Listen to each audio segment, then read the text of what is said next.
नमस्कार, मैं राजाराम आप सभी का स्वागत करता हूं one two all legal channel पर। आज हम जानेंगे आर्बिट्रेशन के बारे में। आर्बिट्रेशन का हिंदी में मतलब होता है मध्यस्थता या मध्यस्थता करना।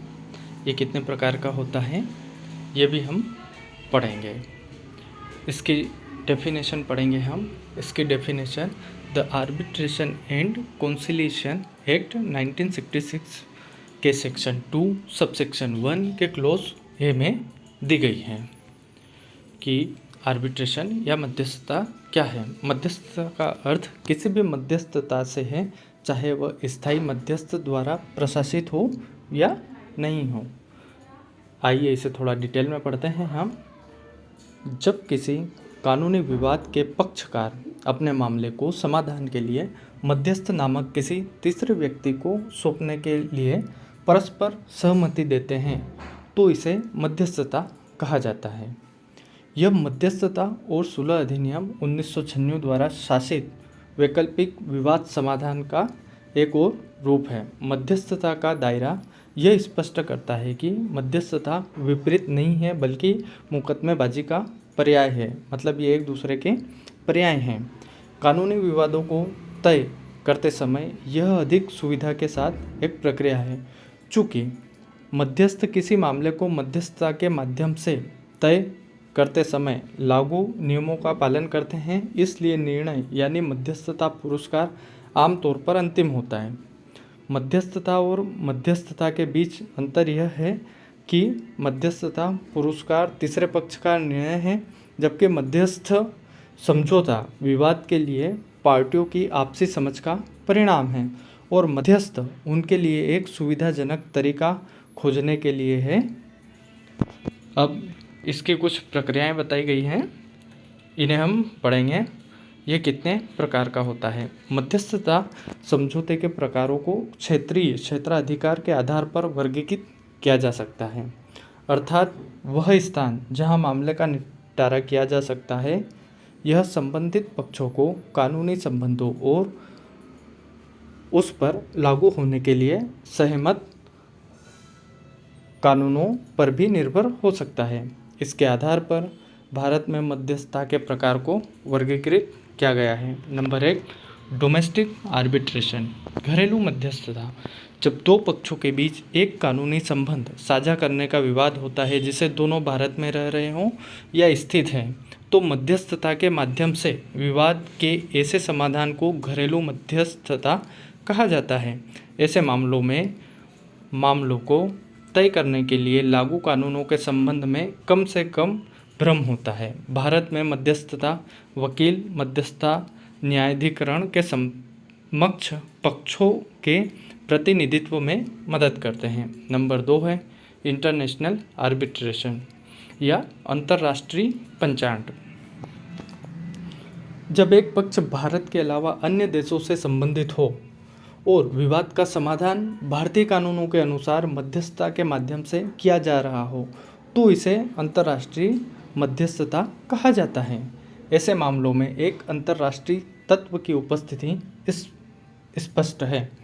अंतर्राष्ट्रीय मध्यस्थता के तहत मामले आमतौर पर भारतीय क्षेत्र से बाहर हल किए जाते हैं। नंबर 3 है इंटरनेशनल कमर्शियल आर्बिट्रेशन, अंतर्राष्ट्रीय वाणिज्यिक मध्यस्थता, जहां एक वाणिज्यिक विवाद के एक अंतर्राष्ट्रीय तत्व है जिसमें पार्टियों में से एक व्यक्तिगत या निकाय कॉरपोरेट भारतीय है। उत्पन्न होने वाले विवादों का समाधान अनुबंध की सहमति के अनुसार कानूनों के माध्यम से किया जाता है। जहां विवाद समाधान या भारतीय कानूनों का पालन करने के लिए एक समझौते के संबंध में विशिष्ट शर्तों की कमी है, वहां भारत में लागू मध्यस्थता और मध्यस्थता नियमों का पालन किया जाता है। ऐसी मध्यस्थता प्रक्रिया को अंतर्राष्ट्रीय वाणिज्यिक मध्यस्थता कहा जाता है। नंबर 4 इंस्टीट्यूशनल आर्बिट्रेशन या संस्थागत पंचांग।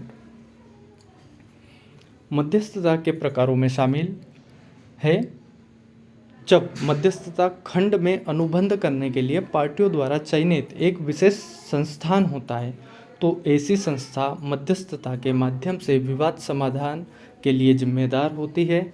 ऐसे मामलों में पार्टियों को मध्यस्थ के चयन की परेशानी से गुजरने की आवश्यकता नहीं हो सकती, जबकि संस्था ऐसे कार्यों के लिए कार्यभार संभालती है।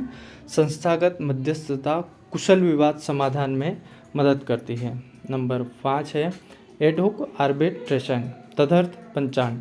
जब कोई संविधात्मक बाध्यता नहीं होती है और पक्ष आपसी सहमति के माध्यम से मध्यस्थता के संबंध से मामलों को तय करने के लिए सहमत होते हैं, इसे तदर्थ मध्यस्थता कहा जाता है। यह भारत में सबसे आम प्रकार की मध्यस्थता में से एक है। ऐसे मामलों में विवाद करने वाले पक्ष मध्यस्थता के दौरान अपनाई जाने वाली प्रक्रिया को पारस्परिक रूप से तय करते हैं। 6 है फास्ट ट्रैक पंचांग। मध्यस्थता और सुलह अधिनियम 1996 की धारा 29B में मध्यस्थता की फास्ट ट्रैक प्रक्रिया का प्रावधान है। अन्य प्रकार की मध्यस्थता में यह मध्यस्थता के माध्यम से विवाद का समाधान सबसे कारगर तरीका है। चीज़ों को गति देने के लिए आमतौर पर दस्तावेजों में चीज़ों को संक्षेप के रूप में प्रस्तुत किया जाता है। नंबर 7 है संविदात्मक पंचांग या कॉन्ट्रेक्चुअल आर्बिट्रेशन।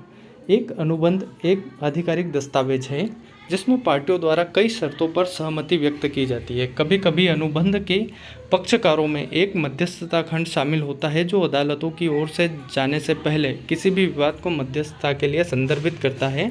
ऐसे मामलों में मध्यस्थता खंड में उल्लेखित शर्तें तय करती है कि किस तरह से पक्ष एक मध्यस्थ के माध्यम से विवाद समाधान के साथ आगे बढ़ते हैं। नंबर 8 है स्टैच्यूटरी आर्बिट्रेशन या वैधानिक पंचांग। कुछ कानून हैं जो केवल मध्यस्थता के माध्यम से विवाद समाधान को निर्दिष्ट करते हैं। ऐसे कानूनों के तहत कानूनी संबंधों से निपटने के दौरान विवादों को निपटने के लिए मध्यस्थता एक रास्ता है।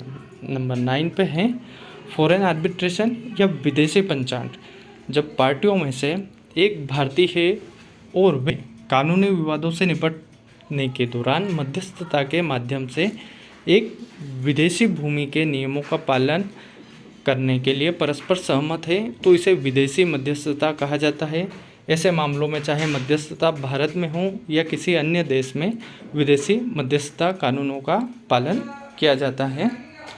आप ये डॉक्यूमेंट्स डिस्क्रिप्शन से लिंक दी जाएगी जहाँ से डाउनलोड कर सकते हैं।